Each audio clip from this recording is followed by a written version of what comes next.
Good afternoon class. आज हम second chapter का पुष्पीय पौधों में लैंगिक जनन पढ़ाने जा रहे हैं, जिसमें आपका ये है कि पहले आपको पुष्प की संरचना पता होना चाहिए। पुष्प की संरचना में क्या होता है कि पुष्प के भाग आपको पता होना चाहिए, कौन कौन से होते हैं पुष्प के भाग। सबसे पहले हम आपको ड्रॉ करके दिखा रहे हैं, इसमें से आप समझ लीजिए कि कौन कौन से पुष्प के भाग होते हैं। तो हम यहाँ पे सबसे पहले हम नीचे से स्टार्ट कर रहे हैं और ऐसे करके आपका ये जो आपका ये भाग दिख रहा है, ये कौन सा भाग है? ये है स्त्री केसर। पुष्प का कौन सा भाग है? स्त्री केसर, मतलब मादा भाग। ऊपर के पॉइंट को हम क्या कहते हैं? वर्तिकाग्र कहते हैं। ये जो थोड़ा सा मुड़ा हुआ भाग है, इसको हम क्या कहते हैं? वर्तिका।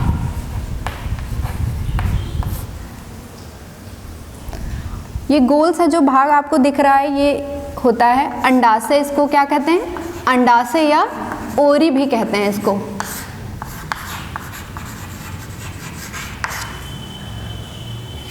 अब हम ये दूसरा जो भाग बनाने जा रहे हैं, ये है आपका male part of the plant. इस भाग को हम क्या कहते हैं? फिलामेंट कहते हैं। इसको हिंदी में पुतंतु भी कहते हैं, पुतंतु। और ये हमारा जो भाग है, ये होता है परागकोश। कौन सा भाग होता है? परागकोश। अब ये जो हमारा यहाँ से लेकर के और ये है,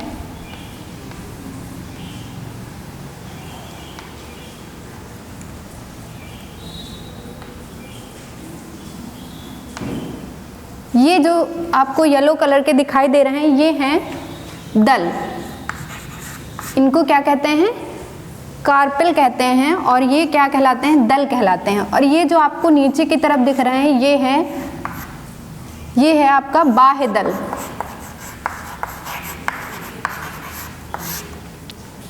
और जो नीचे की तरफ ये भाग जो है, जहाँ से पुष्प को हम तोड़ते हैं, वो भाग कहलाता है पेडिसिल, इसको इंग्लिश में कहते हैं। और ये होता है पुष्प वृंत। जस्ट इसके ऊपर वाला भाग कहलाता है पुष्पासन, जिसे इंग्लिश में थैलेमस भी कहते हैं, थैलेमस। अब ये हमारा कौन सा पार्ट है? ये पुष्प की संरचना बन गई।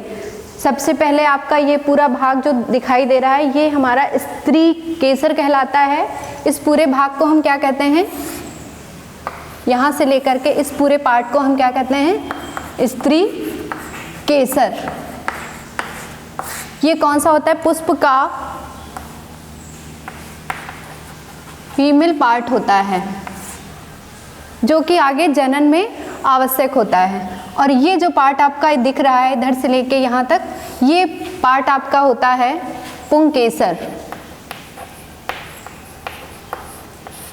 वैसे तो पुष्प में सभी भाग इंपॉर्टेंट होते हैं, लेकिन जो ये मेन पार्ट है स्त्री केसर और पुंकेसर, जो कि आगे जनन में इंपॉर्टेंट होते हैं। पुष्प की संरचना में ये दोनों जो पार्ट हैं, वो बहुत अधिक महत्वपूर्ण माने जाते हैं और इनकी अधिक भूमिका होती है इसमें।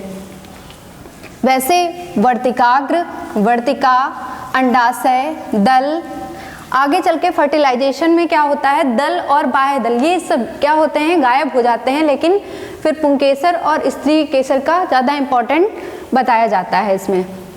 अब हम यहाँ पे बात करेंगे सबसे पहले पुंकेसर के बारे में।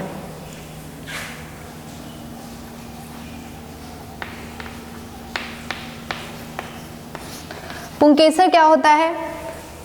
पुष्प का जो मेल पार्ट होता है, वो क्या कहलाता है? पुंकेसर कहलाता है। पुंकेसर की कुछ संरचना इस तरह होती है।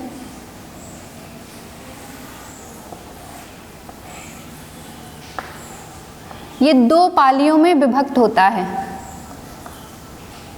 और ये कहलाता है पराग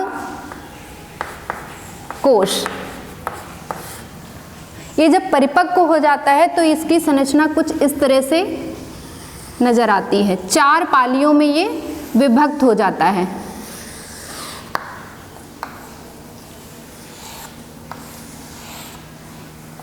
यहाँ से जब इसको हम डिवाइड करते हैं तो ये इस तरह की कुछ संरचना नजर आती है जिसमें कि बीजाणु धानियाँ भरी हुई होती हैं। अब यहाँ पे एक चीज़ और है कि परागण किसे कहते हैं।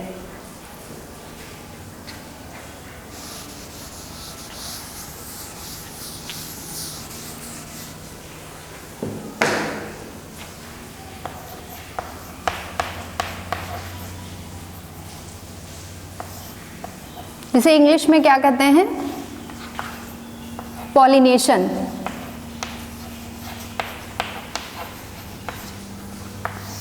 बहुत इंपॉर्टेंट पॉइंट है ये।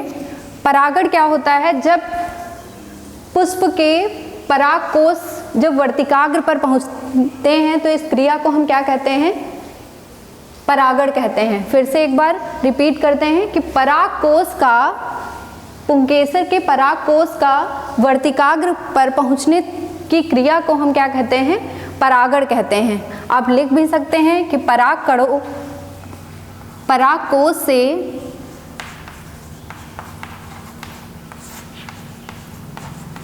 परागकणों का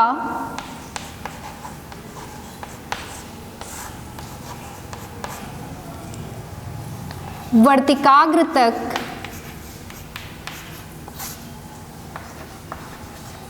पहुंचने की क्रिया को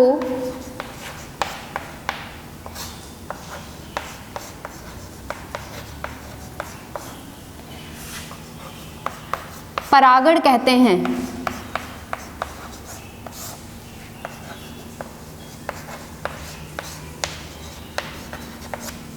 अब परागण में, परागण होता कितने प्रकार का है, परागण मुख्यतः 2 प्रकार का होता है। यहाँ पे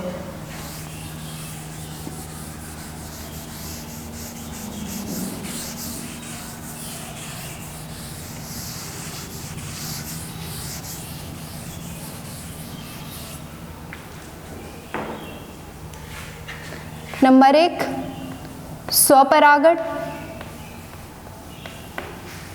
नंबर 2 परपरागण।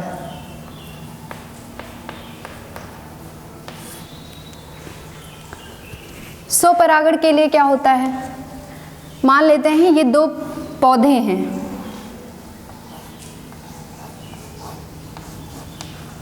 और इस पे एक पुष्प लगा हुआ है, एक और यहाँ पे पुष्प है और इसी पे क्या होता है, वर्तिकाग्र भी जिस तरह से ये चित्र दिखाया गया है उसी तरह से यहाँ पे भी क्या होता है, वर्तिकाग्र है, वर्तिका है, 2 अलग अलग पुष्प के भाग हैं। और यहाँ पे क्या है, स्वपरागण में ये प्रक्रिया होती है कि जिसमें एक पुष्प के परागकोश दूसरे उसी पौधे पे ही हैं, 2 पुष्प अलग अलग हैं।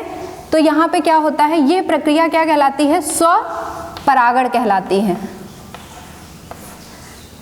एक ही जाति के पुष्प हों, एक ही पौधे पे हों और एक के परागकोश, परागकण उठ करके या उड़ करके किसी भी माध्यम में वो कहाँ तक पहुँचे, दूसरे के स्त्री केसर के वर्तिकाग्र पर पहुँचे, तो इसे हम क्या कहते हैं, स्वपरागण कहते हैं। लिख भी सकते हैं कि एक ही पुष्प के, एक ही पौधे के 2 पुष्प हैं और उस पे क्या है, परागकण उड़ करके किसी भी माध्यम में यदि पुंकेसर स्त्री केसर के वर्तिकाग्र पर पहुंचते हैं तो इस क्रिया को क्या कहते हैं, स्वपरागण कहते हैं। अब दूसरा क्या है, परपरागण।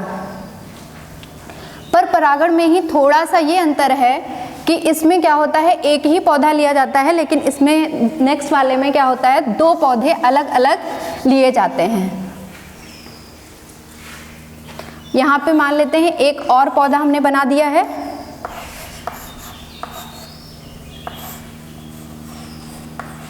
अब मान लेते हैं ये आपका एक पौधा है, पहला पौधा, और ये क्या है, दूसरा पौधा। तो दोनों पौधों में क्या होता है कि एक के परागकण दूसरे पुष्प के वर्तिकाग्र पर पहुंचते हैं, तो इस क्रिया को हम क्या कहते हैं, परपरागण कहते हैं। स्वपरागण किन पौधों में होता है, आप लिख भी सकते हैं, जैसे आपका खट्टी बूटी है,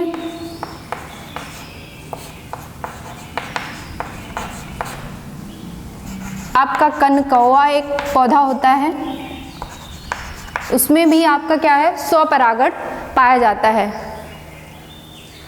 एक चीज और पूछ ली जाती है कि स्वपरागण के लाभ क्या होते हैं। आखिर स्वपरागण के लाभ ये होते हैं कि ये पौधे जो हैं वो आसानी से फर्टिलाइजेशन कर लेते हैं या निषेचन क्रिया को संपन्न कर ले। पहला लाभ ये है कि ये पौधे जो हैं आसानी से उपलब्ध हो जाते हैं और इनका फर्टिलाइजेशन जो है अतिशीघ्र हो जाता है। दूसरा ये है कि इनके लिए पौधों के परागकण को अधिक संघर्ष नहीं करना पड़ता और ये तुरंत दूसरे पुष्प के वर्तिकाग्र पर पहुंच जाते हैं।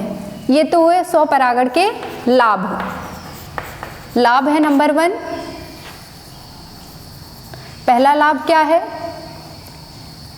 पौधों के पुष्प सुगमता से परागकण पहुंच सकते हैं। पुष्प के परागकण सुगमता से एक स्थान से दूसरे पौधे पे पहुंच सकते हैं। अब हम दूसरे में क्या जानते हैं, पर परागण में क्या होता है, ये इसकी कई विधियां होती हैं। जैसे नंबर 1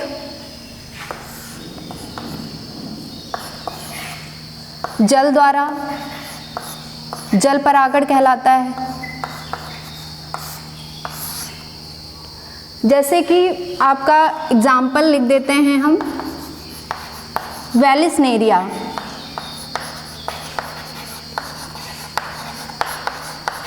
वेलिसनेरिया एक पौधा होता है जो कि जल में निमग्न पाया जाता है और ये क्या होता है, जल में ही नया पौधा निर्मित करता है, क्योंकि ये हमेशा जल में ही पाया जाता है और इसकी कुछ लंबी सी पत्तियां होती हैं जो जल में निमग्न डूबी हुई होती हैं और ये उसी में परागण करके नया पौधा निर्मित करता है। फर्टिलाइजेशन उसी जल के अंदर ही होता है और इसके परागकण क्या है, जल के बहाव के द्वारा एक स्थान से दूसरे स्थान पे भी जा सकते हैं। अर्थात जल से होने वाले परागकण को क्या कहते हैं, जल परागण कहते हैं। जैसे वेलिसनेरिया है, कमल है, आपका जलकुंभी है, लिख सकते हैं आप कमल, जलकुंभी। ये किसके एग्जाम्पल हैं, जल परागण के। पूछ लिया जाता है कि वेलिसनेरिया में कौन सा परागण होता है या जलकुंभी में कौन सा परागण होता है, तो ये है होता है जल परागण। अब सेकंड है वायु परागण।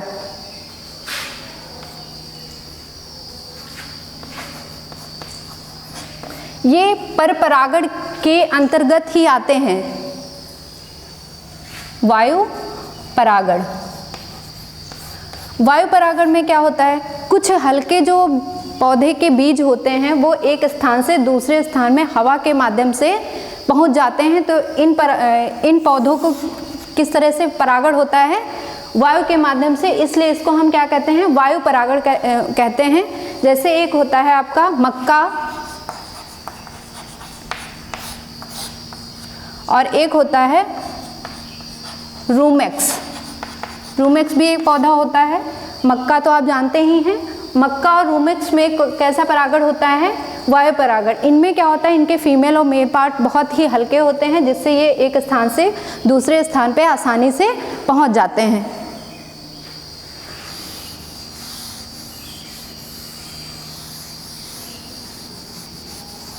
अब एक और भी परागण होता है, जैसे कीट परागण।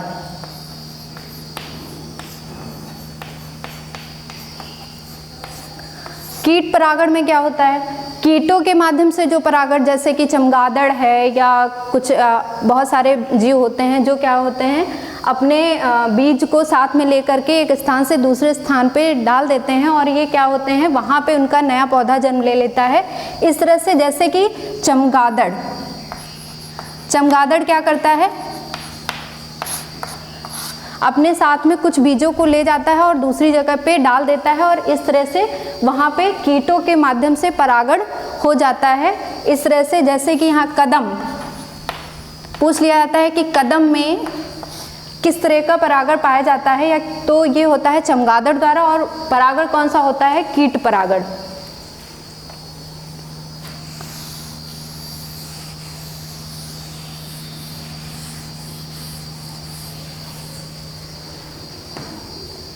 पिछले वीडियो में एक छोटा सा टॉपिक छूट गया था, उसको हम इसी में कवर कर दे रहे हैं। एक होता है सूक्ष्म प्रवर्धन। ये क्या होता है, इसको इंग्लिश में कहते हैं माइक्रो प्रोपेगेशन।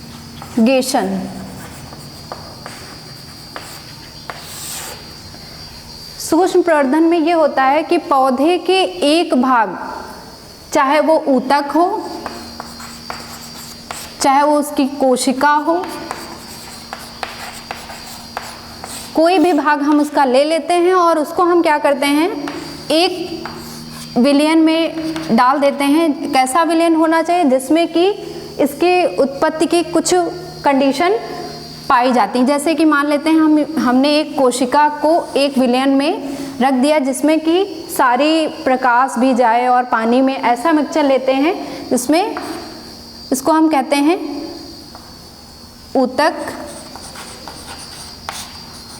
संवर्धन कर रहे हैं। यहाँ पे हम पौधा लिया, उसको हमने एक ग्लास जार में डाल दिया और वो क्या कर रहा है, कुछ दिन बाद आप देखेंगे इसमें कि ये पार्ट जो है कोशिका का या ऊतक का धीरे धीरे ग्रोथ कर रहा है।